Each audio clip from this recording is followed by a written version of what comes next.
Chapter number 6 अपनी इच्छाओं को कैसे बढ़ावा दे। मैं सही मायने में यह पुस्तक लिखने की इच्छा रखता था, पर यह मेरे मन की ज्वलंत इच्छा नहीं थी, क्योंकि मैं उसके लिए भरपूर ईंधन नहीं जुटा पा रहा था। मैंने उसके बारे में कई बार सोचा, पर उसके अलावा और कुछ नहीं कर सका। 31 दिसंबर 2012 में अगले वर्ष के लिए अपने लक्ष्य लिखने बैठा। मैंने अपनी डायरी में लिखा कि 31 दिसंबर 2013 को मैं कितना उत्साहित महसूस करूंगा जब मेरे हाथों में मेरी नई पुस्तक होगी। दरअसल मैंने अपना यह लक्ष्य नवंबर 2013 में ही पूरा कर लिया था और दिसंबर तक यह पाठकों के सामने थी। मेरी इच्छा ने साकार रूप ले लिया था। अगर आप सही मायने में अपनी इच्छाओं को बढ़ावा देना चाहते हैं तो उसके लिए आपको कुछ शक्तिशाली उपाय सुझाए जा रहे हैं, जिनका मैंने भी प्रयोग किया। मुझे पूरा यकीन है कि यह पुस्तक का सबसे रोचक भाग है, क्योंकि अधिकतर लोग उसी हिस्से पर आकर चुक जाते हैं। सकारात्मक वाक्य एफर्मेशन। आपने इस बारे में कई बार सुना होगा और आप सोच रहे होंगे कि उसके सही मायने क्या हो सकते हैं। उसका अर्थ है सकारात्मक कथन जो किसी वांछित हालात को प्रकट करते हैं।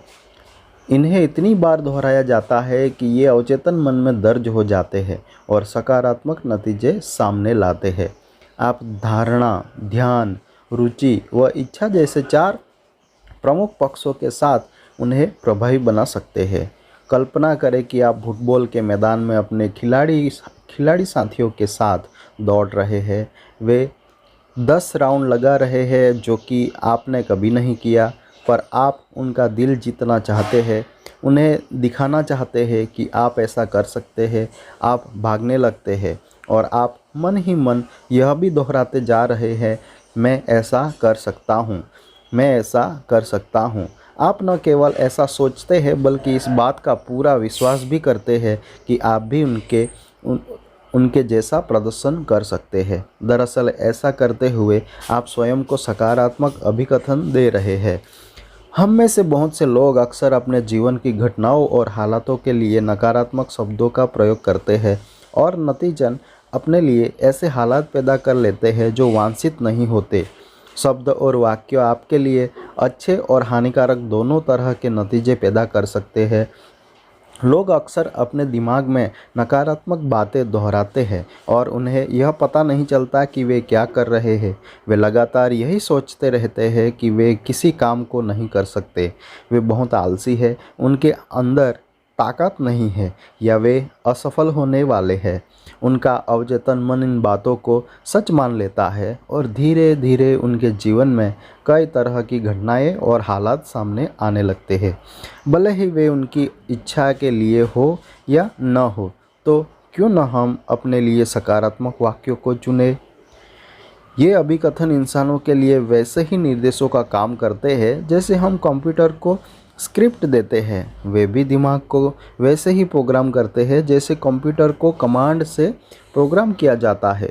शब्दों का दोहराव आपको अपने मन को लक्ष्य पर केंद्रित होने में सहायक होता है और आपके सजग मन में कुछ मानसिक छवियां तैयार हो जाती है जो आपके अवचेतन मन को प्रभावित करती है।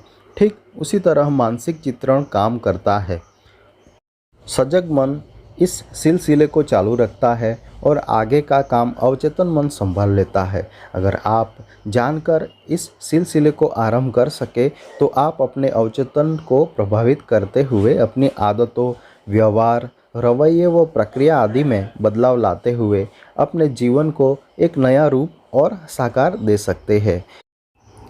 नतीजे हमेशा एकदम सामने नहीं आते, कई बार उन्हें सामने आने में समय लगता है।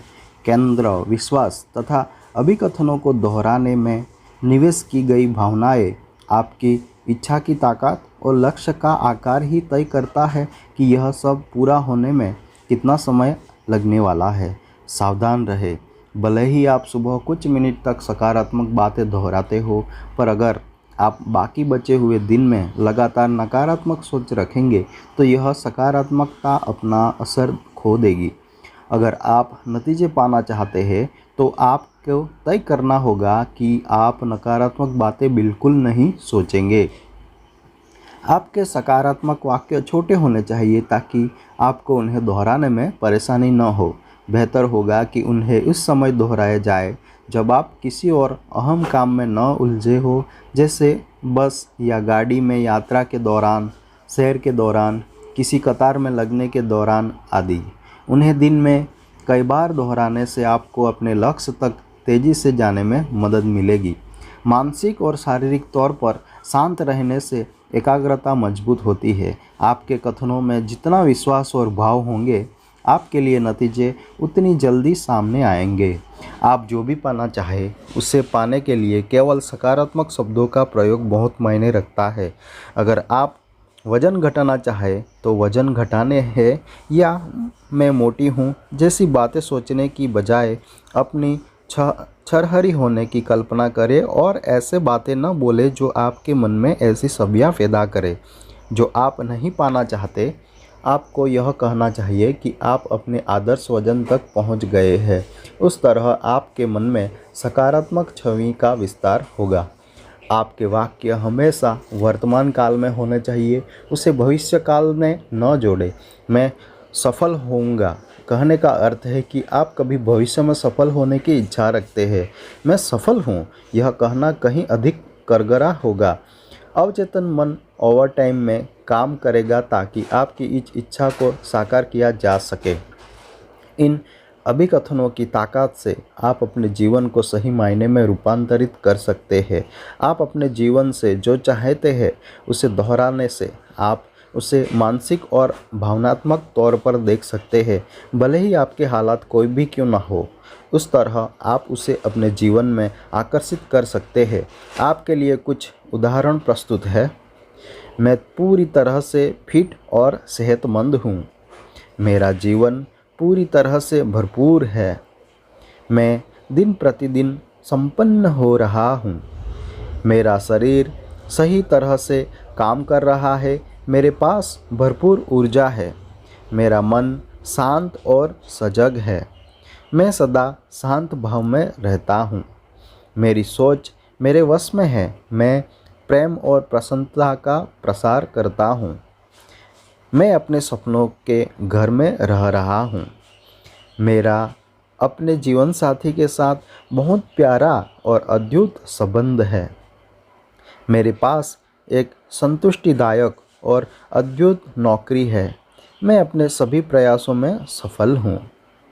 हर दिन मेरा जीवन एक नई तरह से बेहतर होता जा रहा है। अब्राहम हिक्स की तकनीक। यह तकनीक कहती है कि अगर हम पूरे दिन में 3-4 बार अपने लक्ष्य की पूर्ति का विचार पूरे 17 सेकंड तक बिना किसी दूसरे विचार के ला सके तो यह हमारी सफलता के लिए बहुत सहायक हो सकता है।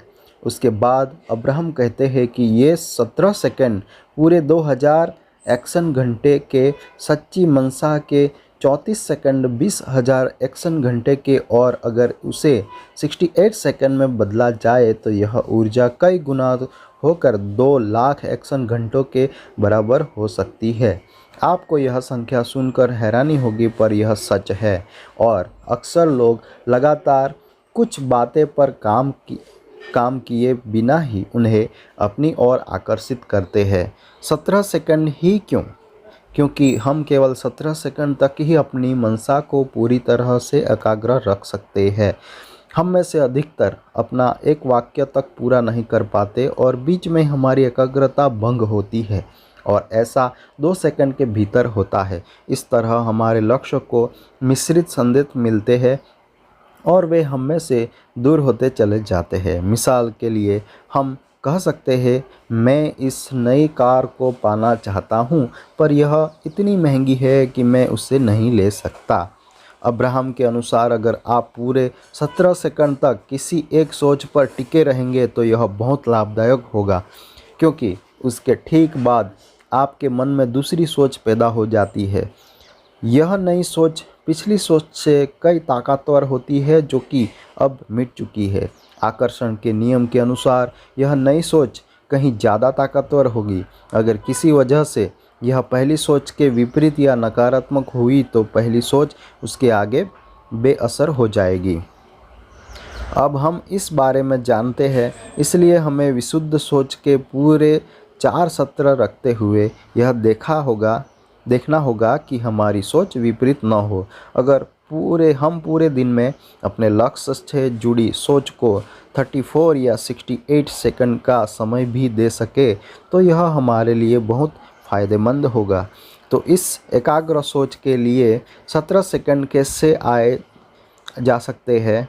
हम में से ज़्यादातर लोग के लिए यह मुश्किल होगा कि हम पूरे 17 सेकंड किसी एक सोच के साथ बिताएं। अगर आप उसे पूरे विस्तार के साथ लिख लें तो यह बेहतर होगा। अपने मन में एक विस्तृत छवि तैयार करें। अगर आपकी सोच किसी नए घर के बारे में है तो मन ही मन उसकी कल्पना करें। आपका लिविंग रूम, सोने के कमरे, दीवारों का रंग, रसोई, बैठक, पर्दों का रंग और कपड़ा, फर्नीचर और उसे रखने की जगह वगैरह हर चीज़ को विस्तार से देखें। उस तरह अपने चेतन और अवचेतन मन को इस पर पूरी तरह से केंद्रित कर सकते हैं। इस तरह आपको विशुद्ध एकाग्रता के साथ 17 सेकंड मिल सकती है। मंत्रोच्चार की शक्ति को बढ़ावा दें। जब आप गुस्से में, डरे हुए, आनंदित, दुखी या प्रसन्न होते हैं तो आप क्या कर रहे हैं? आप उस समय मंत्रोच्चार का अभ्यास कर रहे हैं? आप सोच रहे होंगे कि यह क्या होता है। इस शब्द का अर्थ है कुछ शब्दों को लगातार इस तरह दोहराना कि उससे जादुई शक्ति पैदा की जा सके। ऐसा तब होता है जब किसी एक सपने के बारे में आपकी भावनाएं, कर्म, शब्द, भाव और विचार एक ही दिशा में प्रवाहित होते हैं। जब आप पूरी भावना, भाव, एक्शन और उचित टोन के साथ किसी शब्द को दोहराते हैं तो उसके भीतर ऐसी शक्ति पैदा हो जाती है जो आपके जीवन में सभी बातों को तेज़ी से आकर्षित करती है, क्योंकि उसी क्षण में पांचों तत्व एक लय में होते हैं। उस समय आपकी आकर्षण शक्ति सबसे अधिक होती है। जब आप कुछ पाने की राह पर निकलते हैं तो उस समय आपका अपने पर पूरा नियंत्रण होना चाहिए। आपका शरीर, मन और आत्मा एक होने चाहिए। आप उस समय किसी दूसरे भाव के वश में न हो। आपको बंदर पर्सनालिटी पाने से बचना चाहिए। Monkey personality. इस पर्सनालिटी का अर्थ होगा कि आप बाहरी हालात के लिए अपनी प्रतिक्रिया देते हैं। बाहरी हालात के लिए प्रतिक्रिया देना मंकी पर्सनालिटी कहलाता है। वे चिंताजनक हालात से परेशान होते हैं, सहयोग न देने वाले साथियों के बीच कूदते हैं, कुंठित हालात से नाराज होते हैं और असफलता से निरुत्साहित हो जाते हैं। एक तारीफ से उनका दिन बन जाता है, पर अपने लिए निंदा का एक शब्द भी नहीं सुनना चाहते। उन्होंने स्वयं को आसपास के हालात के लिए बंदर बना लिया है। उसके हाथों की डोरी दूसरे लोगों को हालात के हाथ में है। वे अपने जीवन को वश में नहीं रख सकते। ऐसे लोग किसी भी तरह से शक्तिशाली शब्दों को दोहराव से जादुई प्रभाव पैदा नहीं कर सकते। अगर आपको 17 सेकंड के लिए भी किन्हीं शब्दों को दोहराना है तो उसके लिए भी आपको मानसिक शक्ति चाहिए और मंकी पर्सनालिटी के पास यह ताकत नहीं होती। उनका मन हमेशा कहीं दूसरी ओर भटकता है और वे भावों को एकाग्र नहीं कर पाते। आपको अपने मन की दशा को संभालना होगा। भले ही बाहरी हालात जो भी हो, आपका मन सदा मग्न रहेगा। भावों की रौ में बहकर बाकी सब कुछ भूलने से कुछ नहीं होगा। गुस्सा करने, अपने पर काबू नहीं रखोगे तो यह आपके और आपकी सेहत से लिए नुकसानदायक हो सकता है। अपवादित रूप से सफल लोग इस कला में माहिर होते हैं। अपने मशहूर हस्तियों के बारे में सुना होगा। वे अचानक ही सामने नहीं आते। उन्हें अपने आप को संभालना आता है और वे उस कला में पूरी तरह से माहिर होते हैं। वे उसका अभ्यास करते हैं। उन्हें यह काम जबरन नहीं करना पड़ता। यह सब उनके भीतर सहज भाव से आता है। भावनाएं प्लस कर्म प्लस शब्द प्लस भाव प्लस विचार इज इक्वल टू शब्दों का दोहराव। भावनाएं आपकी सोच का थर्मोमीटर है। हमें यह समझाना होगा समझना होगा कि ब्रह्मांड से सकारात्मक नतीजे पाने के लिए हमें सकारात्मक सोच के सिग्नल देने होंगे और नकारात्मक सोच हमारे सपनों की पूर्ति में सबसे बड़ी बाधा है। अब हम जानते हैं कि एक दिन में हमारे दिमाग में 60,000 विचार गूंजते हैं। उन सभी का प्रबंधन करना कठिन है। हम अपनी भावनाओं को ध्यान में रख सकते हैं। अगर भावनाएं अच्छी होगी तो सोच भी सकारात्मक होगी। अगर आपकी भावनाएं अच्छी न हुई तो सोच का प्रभाव भी नकारात्मक ही होगा। उसका अर्थ हुआ कि आपको मूड को सुधारने के लिए झट से कुछ करना होगा। एक बार फिर सकारात्मक सिग्नल की बारंबारता की ओर लौटे और पटरी पर आ जाए। सकारात्मक भावनाओं के माध्यम से सकारात्मक कर्म किए जा सकते हैं। सकारात्मक भाव और भाषा भी आपके लिए प्रसन्नता ला सकती है। जब आप इस जोन में होते हैं तो आप ब्रह्मांड के साथ पूरी तरह से सामंजस्य में है। आपके सिग्नल पूरी तरह से मजबूत है और ब्रह्मांड कहता है कि आपकी इच्छा मेरे लिए आदेश के समान है। मानसिक चित्रण की शक्ति, विजुअलाइजेशन। मानसिक चित्रण अपने आप में बहुत ताकतवर माना गया है और अगर पूरे समर्पण भाव से किया जाए तो यह हमारे लिए बेहतरीन नतीजे ला सकता है। अगर आप ऐसी कोई महंगी कार पाना चाहते हैं जिसे आपने हाल ही में सैकड़ों सड़कों पर देखा हो तो उसका मानसिक चित्रण करें। ताज़ा पत्रिकाओं और समाचार पत्रों से उसके बारे में सारी जानकारी जमा करें। उसकी इंटरनेट पर खोज करें। अगर संभव हो तो शोरूम में जाकर कार में बैठे उसकी टेस्ट ड्राइव करें। उसे महसूस करें, उसके बारे में इतना सोचें कि अपनी पुरानी कार चलाते हुए भी आपको ऐसा ही लगे कि आप इस नई कार को चला रहे हैं। आपको उसे अपने रोज़मर्रा के जीवन का हिस्सा बनना होगा। इस बारे में सहज रहे, हमेशा उसके बारे में विचार करें। आपकी इच्छा अवश्य पूरी होगी। बहुत से लोग ने इस बारे में सुना होगा और कुछ हद तक उसे आजमाया भी होगा। हालांकि तत्काल नतीजे न मिलने पर उसे मायूस होकर बीच में ही छोड़ दिया होगा। यहाँ मानसिक चित्रण को साकार करने के लिए आपको कुछ टिप्स दी जा रही है। ब्रह्मांड के पास समय का कोई विचार नहीं है। उसे तो मनुष्य ने दिन व रात को जानने और अपनी आयु का अनुमान लगाने के लिए बनाया है। आप ब्रह्मांड से यह अपेक्षा नहीं कर सकते कि वह एक माह या साल के अंदर आपको अपना मनपसंद घर या कार देगा।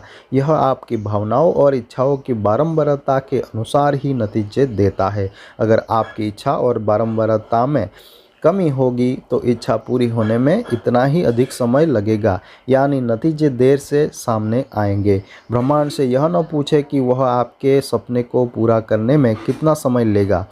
अपने नतीजे सामने आने तक मानसिक चित्रण करना जारी रखें। आप अपने दिल की जितनी सुनेंगे उतनी जल्दी नतीजे सामने आएंगे। केवल मानसिक चित्रण करना ही काफ़ी नहीं है, आपको इस काम को पूरी खुशी से निभाना होगा। उसके बारे में सोचकर आपके रोंगटे खड़े होने चाहिए, आपके चेहरे की मुस्कान खिलनी चाहिए और आपको देखकर ऐसा लगना चाहिए कि आपकी इच्छा पूरी हो रही है। आपकी सांसों का ढांचा ऐसा होना चाहिए कि अक्सर कुछ मनचाहा पूरा होने के बाद होता है। आप अपने मन को मूर्ख नहीं बना सकते। अगर आप किसी बात को अपने मन से महसूस नहीं कर रहे हैं तो आपका मन कभी उसके लिए काम नहीं। भावनाओं को अपने मानसिक चित्रण का सबसे अहम हिस्सा जानें। आपकी मानसिक अवस्था वही होनी चाहिए जो मनचाही चीज़ मिलने पर होगी। अगर विचारों और भावनाओं की मौजूदगी बारंबारिता वांछित बारंबारिता से मेल खाती होगी तो यह आकर्षक और भी तेज गति से संपन्न होगा। अगर आप अपने माता पिता और दोस्तों से कुछ पाना चाहते हो और उससे इस बारे में कह दे, वे आपको इस काम के लिए हामी भर दे, पर फिर भी आप उन्हें बार बार उसी काम की याद दिलाते रहे, तो वे सीख जाएंगे और उन्हें लगेगा कि आपको इन पर भरोसा नहीं है। इस तरह आपके लिए आपका बर्ताव नकारात्मक हो जाएगा। उसी तरह आप सारा दिन मानसिक चित्रण नहीं कर सकते। अगर आपने ऐसा किया तो ऐसा लगेगा मानो आपने उसे जकड़ रखा है। उस तरह यह विचार मुक्त भाव से ब्रह्मांड में नहीं जा सकेगा। इस तरह ब्रह्मांड को यह संदेश मिलेगा कि आपको उसी योग्यता पर भरोसा नहीं है। इस तरह आपकी इच्छा के साकार होने की प्रक्रिया बहुत धीमी हो जाएगी। बेहतर होगा कि आप दिन में 2 बार मानसिक चित्रण करें। जब एक बार मानसिक चित्रण हो जाए तो उसे दिमाग से निकाल दें। यह मानसिक चित्रण प्यार से किया जाना चाहिए। ऐसा करने के दौरान आपके मन को जबरन काबू करने की कोशिश न करें। उन्हें सहज भाव से उनकी अपनी गति से चलने दें। यह याद रखें कि मन को बल प्रयोग नहीं भाता। जबरन कोई छवि न रचे।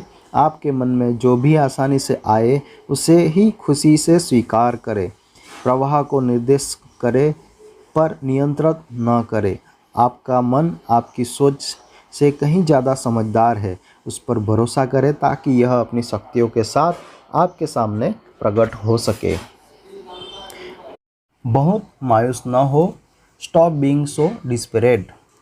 कुछ समय पहले की बात है। मेरी एक वर्कशॉप में एक लड़की ने कहा, सर मैं कई बार कुछ पाना चाहती हूँ और उसे पाने के लिए कड़ी मेहनत भी करती हूँ। वह मेरी ज्वलंत इच्छा होती है और उसे पूरा करने के लिए मैं कोई कसर नहीं छोड़ती, पर फिर भी यह कारगर नहीं हो पाता। ऐसा क्यों होता है?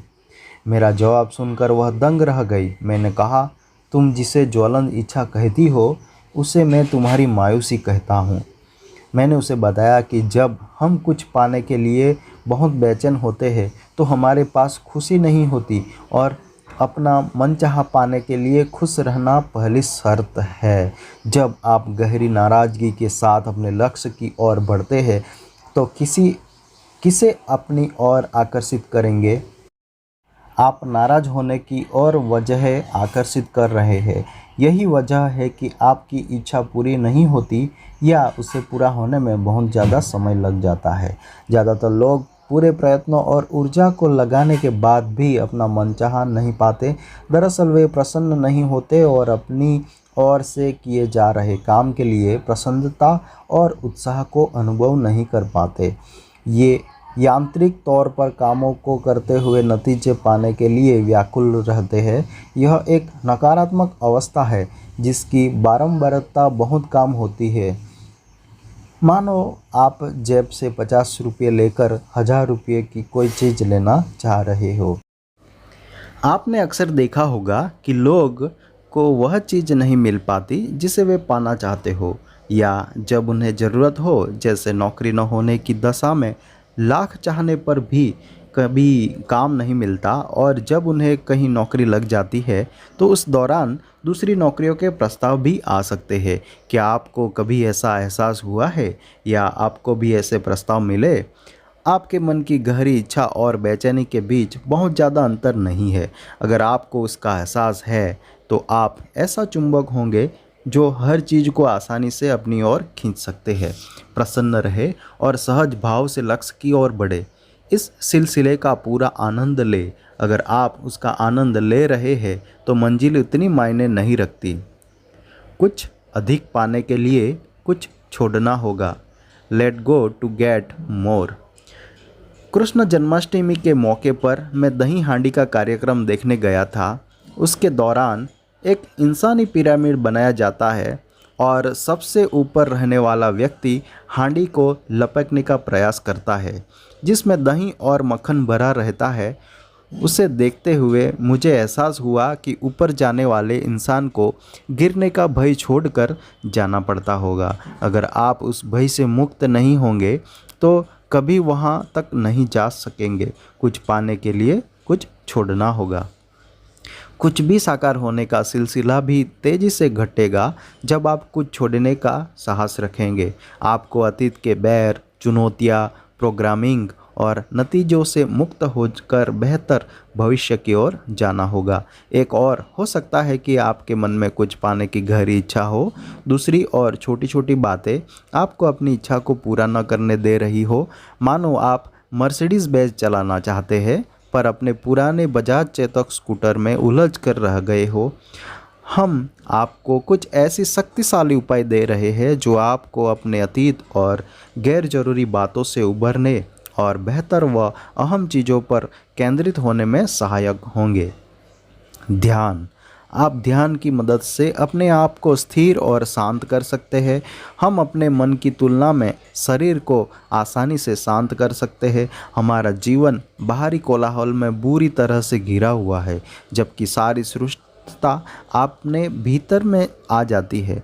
अपने भीतर गहराई तक जाना ही तो ध्यान है। आपसी समझ। किसी चीज़ की परख न करें। अपने अतीत का आकलन भी इस तरह करें मानो आप अपने आप से अलग कोई तीसरा इंसान है। केवल ध्यान दें। आपको यह एहसास होना चाहिए कि आप अपना अतीत नहीं है। आपको यह भी समझ जाना चाहिए कि आपके अनुभव आपके जीवन के हालात और लोगों ने गढ़े थे, और वे अनुभव आप नहीं है। नहीं, उन्होंने आपको रचा है। अपने अतीत को जानने और समझने से आपको अपने आत्मविनाशक वर्ताव के ढांचे को समझने में मदद मिलेगी।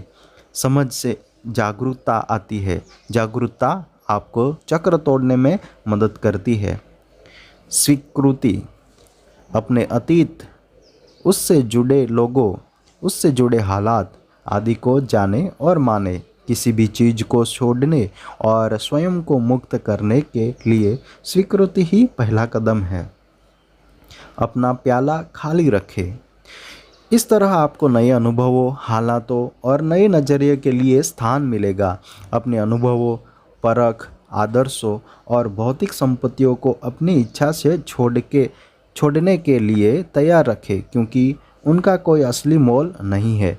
यह एक मिथ है कि ये चीज़ों आपको कहीं ताकतवर, सेहतमंद या बलशाली बनाती है। कौन, कब, क्यों, कैसे और कहाँ जैसी बातों से जुड़ी अपेक्षाओं का त्याग करें। यही आपको अपने सहज भाव से दूर करती है। यह सब छोड़ने के बाद आपके जीवन को एक उद्देश्य मिल जाएगा।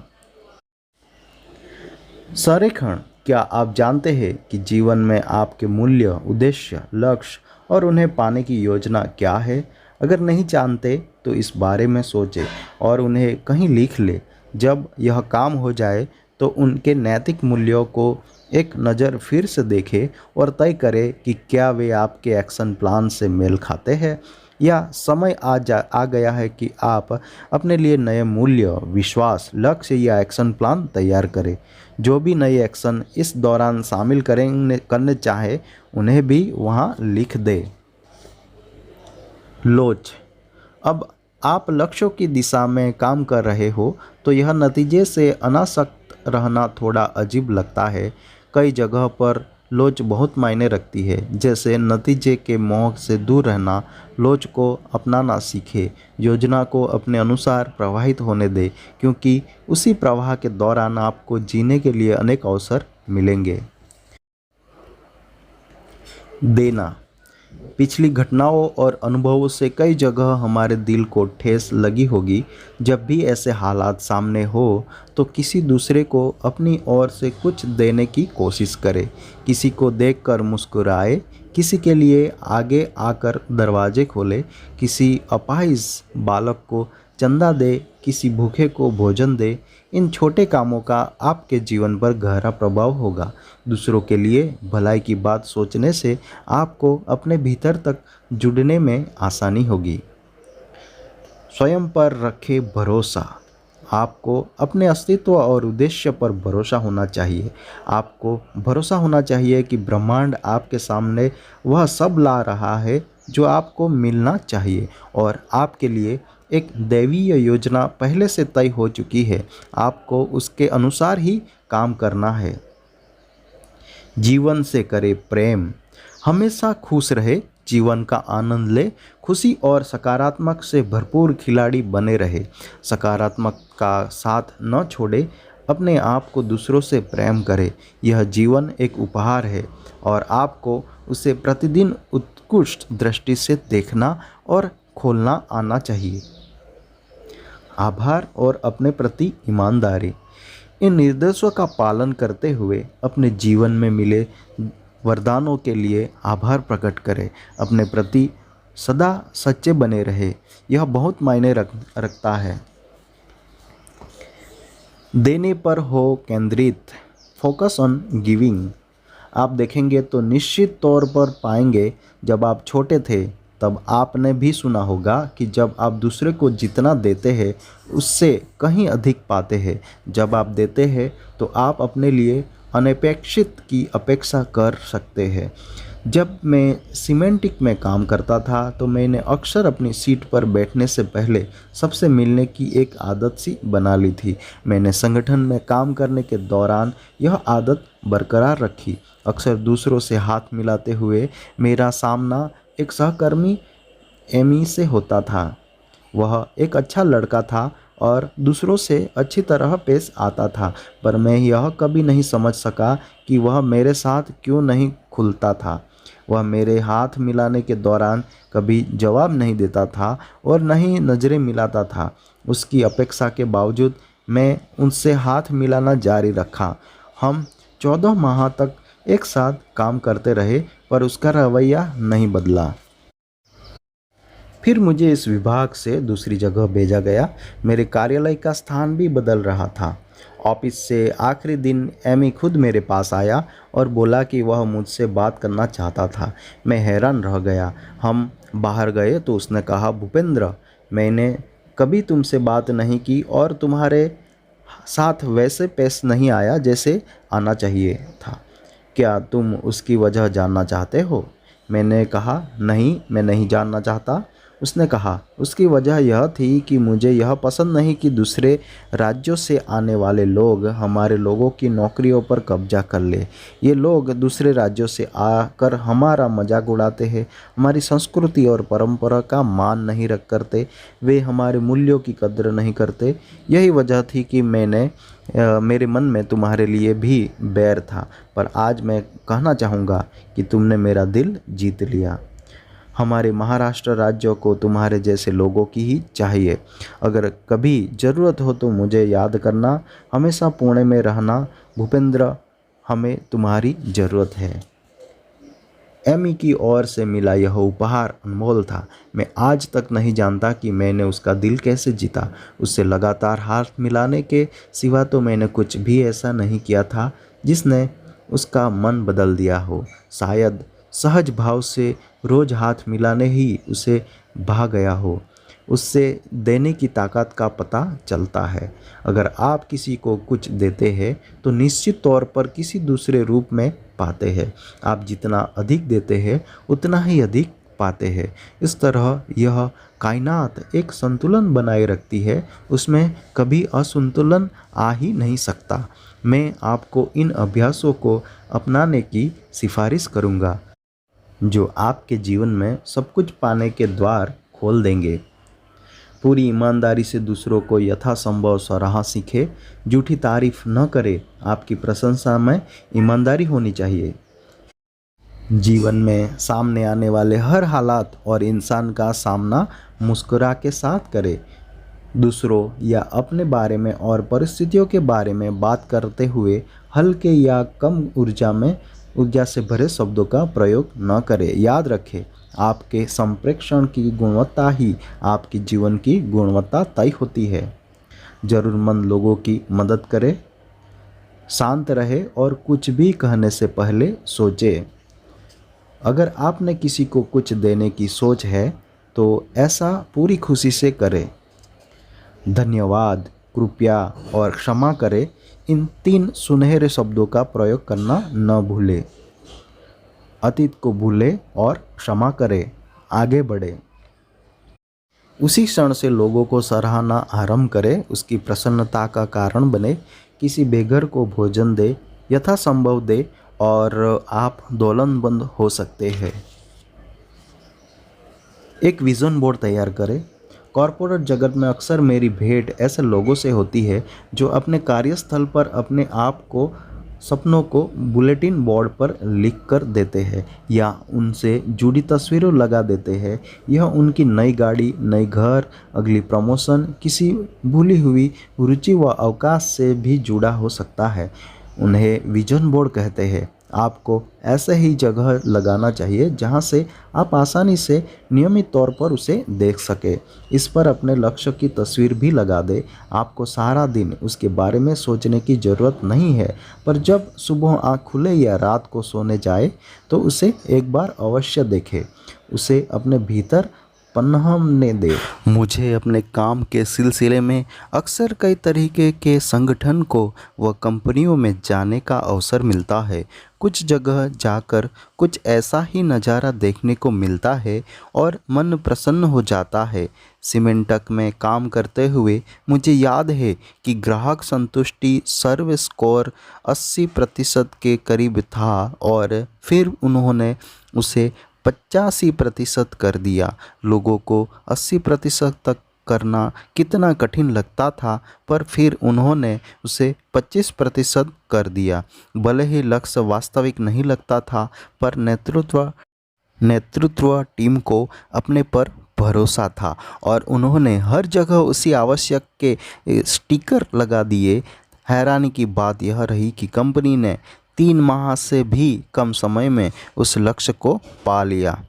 अगले वर्ष कंपनी ने अपने लक्ष्य को 90% कर दिया। फिर से वही कहानी दोहराई गई और सभी उसे सफलतापूर्वक अपनाने का लक्ष्य पूरा कर सके। कई लोग मेरी वर्कशॉप में हिस्सा लेने के बाद मेरे पास आकर कहते हैं कि जब उन्होंने विज़न बोर्ड बना लिया तो उसके बाद जाने उनकी कितनी इच्छाएं साकार रूप में सामने आई, जबकि वे उन पर निरंतर काम भी नहीं कर रहे थे। तो यह तरीका कारगर है। अगर आपके सामने आपके सपने तो बड़े हैं, पर आपके पास आशा और विश्वास नहीं है, तो विज़न बोर्ड आपको केंद्रित होने में मदद कर सकता है। आप किस इंतज़ार में है? चार्ट पेपर का टुकड़ा ले और उन छवियों को चिपका दे जो आपके सपनों को प्रतिबंधित करती है। अपनी सफलता का ब्लूप्रिंट स्वयं रचे। ऐसा करने में देर न करें। कायनात को गति से प्रेम है। पीड़ा व आनंद का नियम, principle of pain and pleasure. अक्सर मनुष्य पीड़ा व आनंद के नियम का भी पालन करता है। हर क्रिया में पीछे कोई न कोई सिद्धांत अवश्य होता है। हम आने वाले समय के आनंद की प्रत्याशा में हर प्रकार के पीड़ा व आनंद से गुजरते हैं। यह एक शक्तिशाली अवधारणा है और IIBSR ने लोगों के जीवन पर उसके विस्तृत अध्ययन को जानने के बाद इस पर थोड़ा अतिरिक्त शोध किया। कुछ माह पूर्व एक सत्र के बाद एक लड़की मुझसे ऑटोग्राफ लेने आई। उसने हिंदी में कहा कि उसे मेरा सत्र बहुत ही प्रेरक और प्रोत्साहपूर्ण लगा। उसने यह भी कहा कि वह बहुत बड़े सपने रखती है और मेरा सत्र सुनने के बाद उसे लगा कि वह उन सपनों को पूरा करने की ताकत रखती है।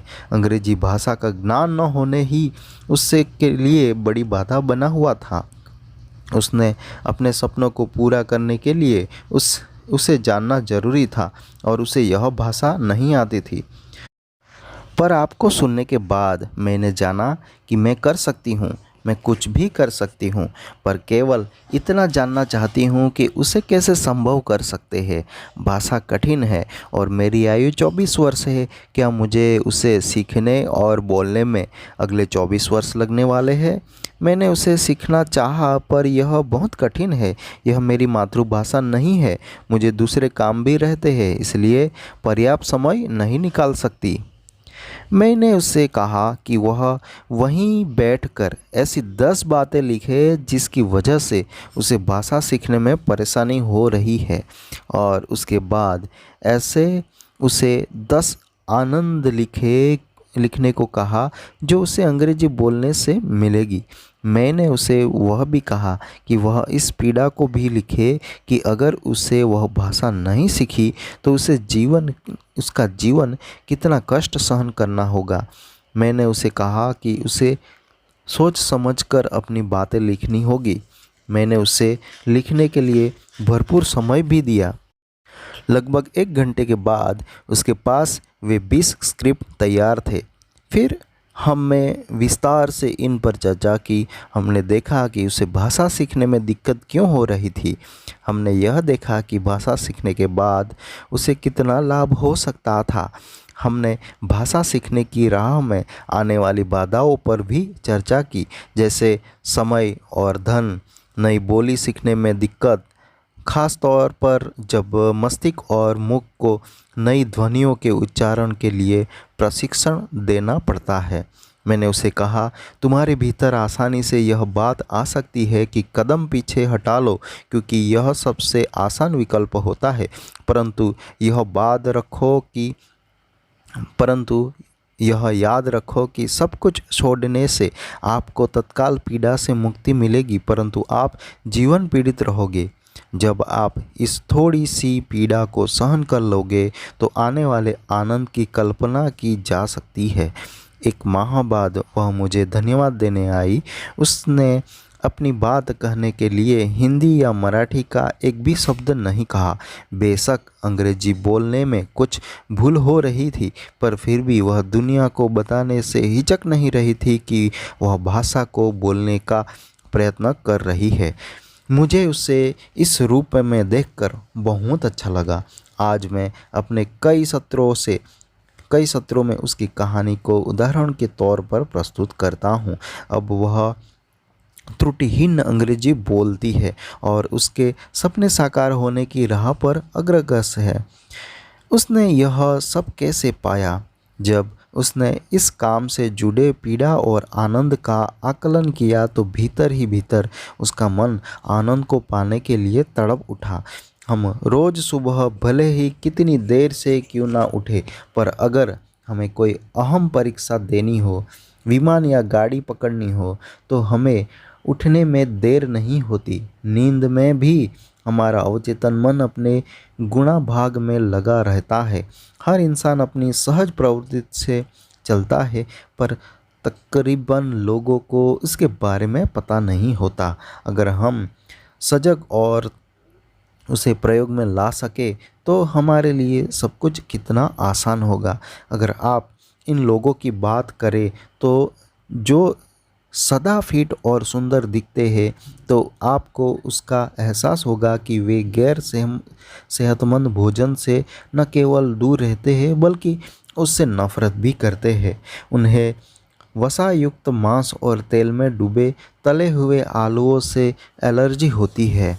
वे उनके बदले में लंच से सलाद लेना पसंद करते हैं, या आपको बताएंगे कि डिनर में सेब खाने से भी उन्हें बहुत पोषण मिलता है। उन्होंने मन की ही पीड़ा व आनंद का सफल विश्लेषण कर लिया है। उनका मन उससे अनुसार ही उन्हें काम को करने या न करने के संकेत देता है। वे स्वयं इन चीज़ों से दूर छिटक जाते हैं जो उन्हें पीड़ा दे सकती है, और वे उन्हीं चीज़ों को अपनाते हैं जो उनके लिए आनंद का स्रोत होता है। लोग अक्सर अनजाने में ऐसे अनुमान और गणना करते हैं और उसके प्रभावों से अनजान रह जाते हैं। हम केवल अल्पकालीन भाषाओं में उलझ कर न रह जाते हैं। हमें बड़ी तस्वीर देखना ही नहीं आती, इसलिए हमारे सपने भी पूरे नहीं होते। मैंने अभी बताया कि लोग बेहद सुंदर होते हैं। वे ब्रह्मांड के साथ पूरी तरह एकात्मक भाव रखते हैं। बहुत से लोग अच्छा दिखना चाहते हैं पर कुछ नहीं कर पाते। 60 साल की आयु में आराम कुर्सी पर बैठकर तोंद को झुलाते हुए बस यही सोचते रह जाते हैं कि उनके जीवन से वर्ष कहाँ गायब हो गए। वे अपने प्रिय फिल्म स्टार जैसा दिखना चाहते थे।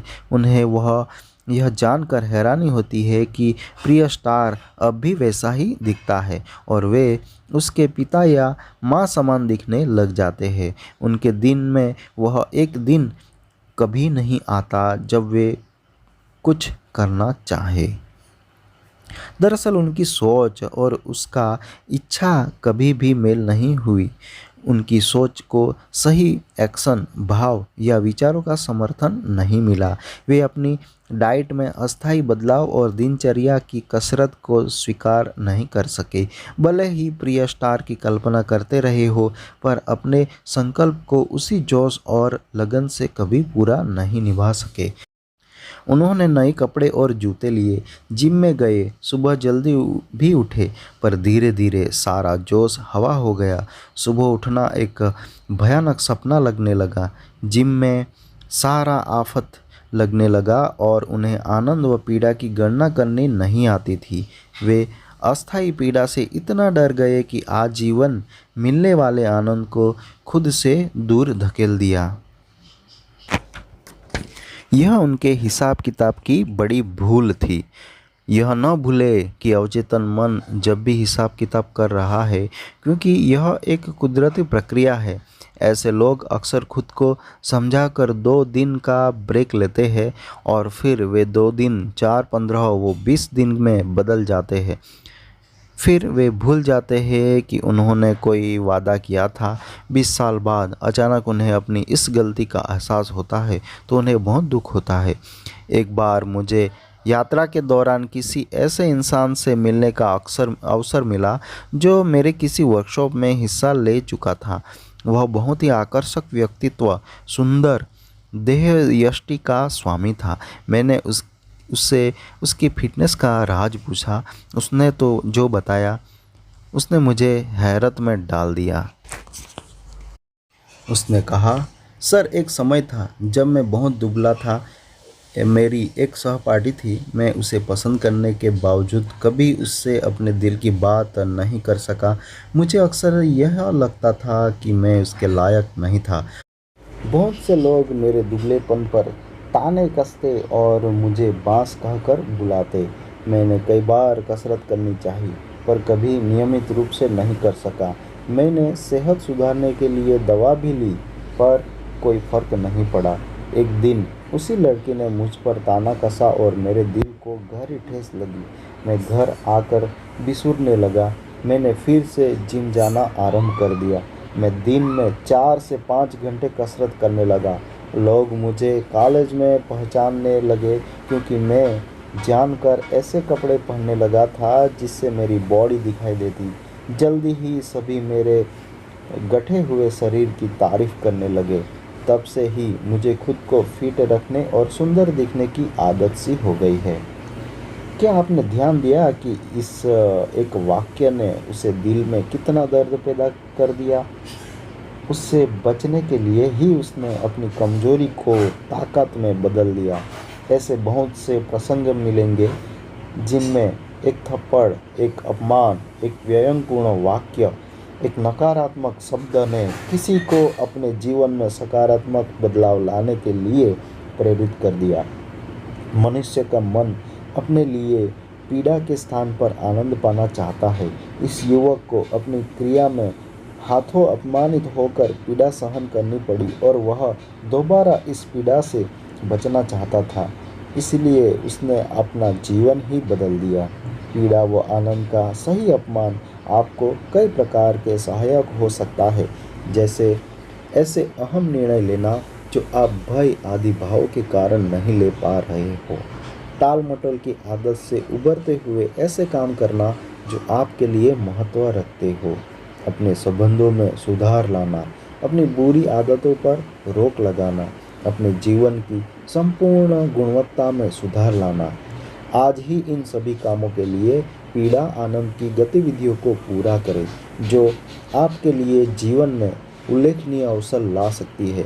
आलस्य त्यागे। अगर आपको यह उचित अनुमान लगना आ गया हो तो आप स्वयं को प्रेरित करने में सफल रहेंगे। वांछित मूल्य बनाम प्रदर्शित मूल्य, desired value versus demonstrate value. अभी आप कुछ पाने में वंचित रह जाते हैं तो ऐसा इसलिए होता है कि आप वांछित और प्रदर्शित मूल्यों में अंतर होता है। मिसाल के लिए, बहुत से लोग मेरे पास आकर कहते हैं, सर, हम पब्लिक स्पीकर या सार्वजनिक वक्ता बनना चाहते हैं। हम चाहते हैं कि हम भी भीड़ में आपकी तरह पूरे आत्मविश्वास से अपनी बात कह सके। यह एक इच्छा है। मैं उनसे कहता हूँ कि सार्वजनिक वक्ता बनना आसान है। बस आपको आकर इस सीट पर बैठना है, अपनी बात कहनी है और फिर घर चले जाना है। बाकी सब समय के साथ हो जाएगा। हैरानी की बात यह है कि सैकड़ों में से कोई एकाध व्यक्ति ही ऐसा करने की हामी देता है। वे अपने लिए लाभों की फसल तो चाहते हैं पर कर्म का बीज नहीं बोना चाहते।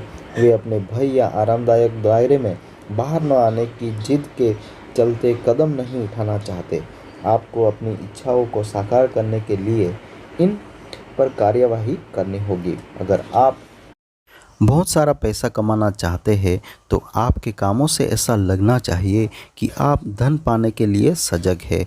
अगर आप बिजनेस करना चाहते हैं तो आपको आज ही पहला कदम उठाना होगा। हालात के आदर्श होने की प्रतीक्षा न करें, क्योंकि वह समय कभी नहीं आएगा। आदर्श परिस्थिति कभी हो ही नहीं सकती। आपको अभी कदम उठाना होगा। वांछित और प्रदर्शित मूल्य बहुत सारा सादा विचार है जो आपके अनुमान को सरल और गणना योग्य बना देता है। मानो आपने विजन बोर्ड पर एक ग्राफ लगा दिया हो जिसे आप समय समय पर देख सकते हो। उसे आसानी से पा जा सकता है, इसलिए उसे देखने से आपको लक्ष्य तक जाने में मदद मिलेगी। आप यह ग्राफ कैसे बना सकते हैं? अगर आपके एक विज़न बोर्ड बना रहे हो और उसमें सभी मापदंड शामिल है तो आपको इस हिस्से को ग्राफ में वांछित बिंदु की तरह लगाना होगा। अपने विज़न बोर्ड पर जाइए और अपनी वर्तमान अवस्था देखें। इन बिंदुओं को मिलाकर आपको पता लगेगा कि आपकी वांछित दिशा में जाने के लिए आप कितना काम कर चुके हैं। उसे अपने प्रदर्शित मूल्य बिंदु की तरह ले। उसके बाद अपने लक्ष्य की ओर ले जाने वाले हर चरण के साथ लाइन खींचे और उसे अपने वांछित मूल्य की ओर ले जाए। इस तरह का स्थान बड़ा ही मज़ेदार होता है। अपनी प्रगति को ग्राफ पर देखना बहुत रोमांचक व प्रेरक होता है। आप उसके लिए कई तरह के मापदंड तय कर सकते हैं, जैसे समय या हर चरण को पाने के लिए हेडलाइन आदि। उसके बाद काम को पूरा होने के बाद इस पर निशान लगा सकते हैं। जब ग्राफ की लाइन आपके लक्ष्य के पास और लंबी होने लगे तो आपके लिए वहां तक जाना सरल हो जाएगा। धीरे धीरे वांछित लक्ष्य तक जाने का यह रास्ता मज़ेदार होता जाएगा। मॉडलिंग। जब हम अपने दिल की सुनते हैं तो अक्सर हमारे मन में कोई रोल मॉडल होता है। यह हमारे रोल मॉडल का सारा व्यक्तित्व या उसके व्यक्तित्व का कोई अंश हो सकता है। जैसे मेरे रोल मॉडल बराक ओबामा है। मैं अमेरिका का राष्ट्रपति नहीं बनना चाहता, पर मैं उनकी लार्जर देन लाइफ वाले चुंबकीय व्यक्तित्व को चाहता हूँ। मैं फिल्म स्टार नहीं बनना चाहता, पर यह चाहता हूँ कि अमिताभ बच्चन की तरह मैं भी भाषा में शिद्दत हो जाऊँ। उनका बात करने का अंदाज, शारीरिक हाव भाव, भंगिमा और भाषा सम्मोहक है। जब वे अपने शो कौन बनेगा करोड़पति में अपनी बात करते हैं तो बैठकर उन्हें सुनना बहुत अनूठा अनुभव लगता है। शक्तिशाली बिजनेस मैग्नेट जैसे लक्ष्मी मित्तल, धीरूभाई अंबानी या सचिन तेंदुलकर या ब्रायन लारा आदि दूसरे रोल मॉडल हो सकते हैं। उसे पाने का एक शॉर्टकट है। यह एक निश्चित और प्रमाणित वैज्ञानिक प्रक्रिया है, और जब हम किसी व्यक्ति को जैसा बनना चाहें तो वह बहुत सारा काम आती है। उसे मॉडलिंग कहते हैं। एंथोनी रॉबिन्स ने एलएनपी यानी कि न्यूरो लिंग्विस्टिक प्रोग्रामिंग की थ्योरी का प्रचार किया। वे कहते हैं कि सफलता अपने सुराग छोड़ती है। हर लक्षण एक न्यूरोलॉजिक ढांचा है। अगर हमारे पास कोई रोल मॉडल हो तो हम उसकी चाल ढाल, बातचीत करने का तरीका, जीवन के हालात के लिए उसकी पहल, लोगों के प्रति उसकी पहल, उसकी पोशाक, उसकी शैली, उसकी पसंद नापसंद आदि जानने के बारे में चेष्टा करते हैं। सही तरह से सवाल करने के और उसके व्यवहार के ढांचों का अध्ययन करने से आप उसके मस्तिष्क का एक रफ स्केच बना सकते हैं। अगर आप एनएलपी के बारे में जानते हैं तो आपके लिए उसे पाना आसान होगा। यह एक ऐसा विज्ञान है जो आपको मस्तिष्क को आपने और यह समझने में मदद करता है कि यह निर्देश परिस्थितियों और आदर्शों को कैसे प्रोसेस करता है। मस्तिष्क के विभिन्न हिस्से मनुष्य के विभिन्न लक्षणों का प्रतिनिधित्व करते हैं। इस व्यक्ति के निरंतर निरीक्षण तथा उसका अनुकरण करने से आप उससे पद चिन्हों पर चलने का प्रयास कर रहे हैं। आप उसके न्यूरोलॉजिकल ढांचे का पता लगा रहे हैं। उसके बाहरी लक्षणों का अनुकरण करने से उसकी प्रक्रिया विचार भी संग आ जाती है। मिसाल के लिए, अगर वह किसी खास ब्रांड के जूते पहनता है तो आप भी ऐसा ही करेंगे और उस समय के साथ आप पाएंगे कि आपको भी वही ब्रांड भाने लगा, जो अब केवल इस व्यक्ति की नकल मात्र नहीं है। शायद वे जूते आपके लिए पिछले जूतों से ज़्यादा आरामदायक हो, वे आपकी पैंटों से मेल खाते हो या फिर लंबे समय तक चलते हो। जल्दी ही आप भी उसके जैसी पैंट और टाई भी पहनना चाहेंगे। आप उसके पसंदीदा व्यंजनों, शराब की बात करें और देखेंगे कि किस डिश के साथ कौन सी वाइन ली जाती है, तो यह सब कहाँ जा रहा है। आप उसकी मॉडलिंग कर रहे हैं। कुछ लोग जानकर ऐसा करते हैं तो कुछ लोग से ऐसा अनजाने में होता है।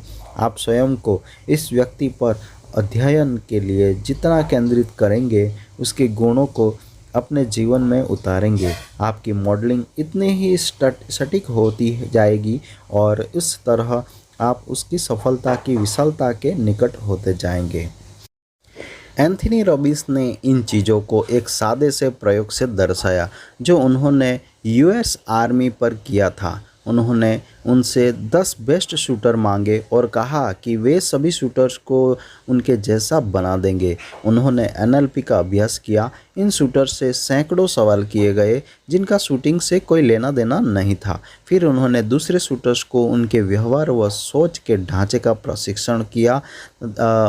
एंथोनी रॉबिन्स एक शूटर नहीं थे, इसलिए वे उन्हें अपने साथ शूटिंग रेंज नहीं ले गए और न ही शूटिंग के बारे में ज़्यादा बात की। उन्होंने उनके व्यक्तित्व के सारे पक्षों पर काम करते हुए उसे एक पहल में बदल दिया। प्रशिक्षण के अंत में जब उन्होंने शूटिंग रेंज ले जाया गया तो वे उन्हें 10 शूटर्स के समान हो चुके थे। क्या वह एक चमत्कार नहीं था? नहीं, यह एक विज्ञान था। सफल होने के लिए आपके पास एक स्पष्ट सोच होनी चाहिए और कुछ मनोवैज्ञानिक गुण होने भी जरूरी है। अगर आप उन्हें सही तरह से ले सकते हैं तो आप भी जल्दी ही सफल होंगे। और सफल होने के लिए सबसे आसान तरीका यह है कि आप किसी दूसरे की मॉडलिंग करें। जब मैंने काम छोड़ा तो मेरे पास कोई दूसरा नहीं था कि मुझे पैसा कैसे कमाना है या अपना काम कैसे जमाना है। मैंने बड़ा सपना देखने का साहस किया, पर मेरी जेब में पैसा नहीं था और मैं अकेला था। मेरे पास ज्वलंत इच्छा और सपनों के सिवा कुछ नहीं था। एक बार मुझे बिजनेस नेटवर्क इंटरनेशनल की मीटिंग में जाने का अवसर मिला, जिसमें अलग अलग क्षेत्रों से आए व्यवसायी सप्ताह में एक बार व्यवसाय के उपायों व नीतियों पर चर्चा करते थे। वे सूचना का आदान प्रदान करते और अपनी ओर से दूसरे व्यक्ति को यथासंभव सहायता देने का प्रयत्न करते। जब मैं पहली बार गया तो मैं बाइक पर था। मैंने टी शर्ट और जींस पहनी हुई थी। दूसरे सभी सदस्य बिजनेस सूट में, फॉर्मल जूतों में भी थे और लाखों करोड़ों के बिजनेस की बातें कर रहे थे। उस समय मैं ऐसे लोगों में से था जिसके बैंक में जीने के लिए 1,00,000 रुपये थे और कोई काम नहीं था। जब वे सभी मीटिंग के बाद अपनी महंगी कारों में बैठकर रवाना हुए तो मैं उन्हें बड़ी तड़प से देखता रह गया। ऑसम ऑडियो बुक को लाइक करें और सब्सक्राइब करें।